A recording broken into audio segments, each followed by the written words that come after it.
The Turnbull government has lobbied the company Alinta Energy to consider buying Australia's oldest coal-fired power station and extend its working life. He says he's worried about a looming energy shortfall. But as Andrew Probyn reports, it's far from a done deal. As coal-fired power stations go, Liddell is a grand old lady well into her dotage. But in spite of Liddell's decrepitude, she's developed a political value. Either keep this plant going for another 4 or 5 years or sell it to somebody who is prepared to do so. Liddell's closure in 2022 could see an energy shortfall until the expanded Snowy Hydro comes online a few years later. And so the Prime Minister's been playing corporate matchmaker between the owner AGL and prospective buyers. Alinta Energy, always there, keeping it fair. I really welcome the offer from Alinta. That's a very credible energy company. I know there's another Australian company that's expressed interest, Delta. AGL have made statements around the life and longevity of that asset. We have a fundamentally different view, and that creates a commercial opportunity. AGL doesn't hide Liddell's problems. Dealing with a very, very old plant which has a multitude of technical problems. Corrosion, erosion, wear and tear, vibration, induced fatigue. It's a huge daily challenge. If you think that sounds like AGL's ready to sell Liddell, you're wrong. The company today said it was relying on Liddell to generate power for its customers until 2022 and that it will require its infrastructure for our replacement plans. But should a formal offer for Liddell be received, it would be given consideration. We do not need or want a government subsidy. If this transaction is to occur, it needs to occur on commercial terms. One thing I'm not up for is Mr Turnbull using taxpayer money to spend on old coal power technology just to ensure his own political survival. Coal has become a totemic issue for the Coalition's Conservatives. Some of them reckon taxpayers should stump up billions of dollars to build a coal-fired power plant from scratch. That's economically questionable, to say the least. So extending the life of Liddell is partly a prime ministerial peace offering to those on his right flank. But among those Conservatives are the Prime Minister's sworn enemies, and they'll never be satisfied. Andrew Probyn, ABC News, Canberra. The debate around Australia's energy future is heating up once again. The looming closure of the Liddell coal-fired plant in New South Wales is posing a risk for both energy users and the Prime Minister.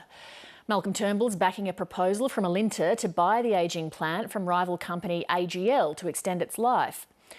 It comes as he faces internal pressure from some members of his own party room. They want the government to build a new coal-fired power station. One of those MPs is the former Deputy Prime Minister, Barnaby Joyce. He'll join me shortly. But first, this report from Tom Eagleton.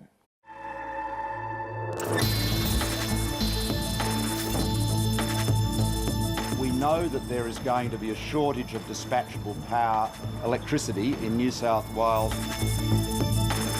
What I'm not interested in is having taxpayer money being used not to save the jobs of coal workers, but to save Mr Turnbull's political skin. AGL should do the right thing by their customers, by the community, and I think by their own shareholders.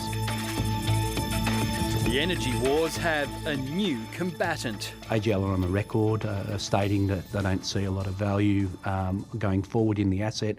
We do. Hong Kong-owned energy company Alinta's been drafted into the battle over the Liddell power station. Current owners AGL plan to close it in 2022, sparking fear among businesses which rely on stable power supplies. I received a call from the Federal Energy Minister prior to Easter letting me know that he'd been approached by Manufacturers Australia and that they were looking to team up with somebody, if you like, an energy player. Large manufacturers say they'll sign long-term contracts with Alinta if it buys Liddell from AGL and keeps it open past 2022. That'd help justify the hefty price tag to inject life into the ageing plant. In order to keep the power station going until 2027 or 2029, that sort of window, there's no doubt that Alinta Energy would be required to invest around $1 billion. If the plant closes as planned in 2022, 200,000 houses in New South Wales could be vulnerable to blackouts. But AGL's been reluctant to sell it, despite pressure from the government. The Prime Minister called AGL's chairman last night to push the potential deal with Alinta. And I said to him, look, it's in the public interest, it's in the community's interest.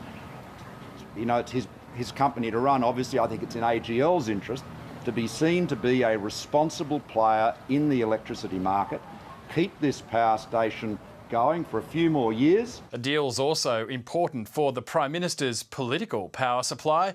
The government's almost certainly about to lose its 30th consecutive news poll, the benchmark Malcolm Turnbull's set for toppling Tony Abbott. It's no accident Mr Abbott's Conservative allies have chosen this week to issue a pro-coal manifesto. A group calling itself the Monash Forum says the government ought to build a new coal-fired power station. One of our aims as the Monash Forum is to try and counter the anti-coal rhetoric that we're hearing from many sectors of our community. Craig Kelly helped draft the manifesto. He says at least 20 coalition MPs have now signed, asking in part, if it's right for other countries to use our coal, how can it be wrong for us to do so? He denies the move's designed to disrupt Malcolm Turnbull's leadership. That's how we do things on the coalition side. We throw the ideas on the table, we debate them out, and that is how eventually you come up with the best policy. It is not acceptable to have wholesale electricity prices in this nation of $80 to $90 to $100 a megawatt hour. The Monash Forum named itself after General Sir John Monash, who helped give birth to the coal industry. But Monash's descendants are furious the family name's being connected with what they call an anti-science, anti-intellectual argument. They say the military leader, who was also an engineer, would today support leading-edge renewable technologies.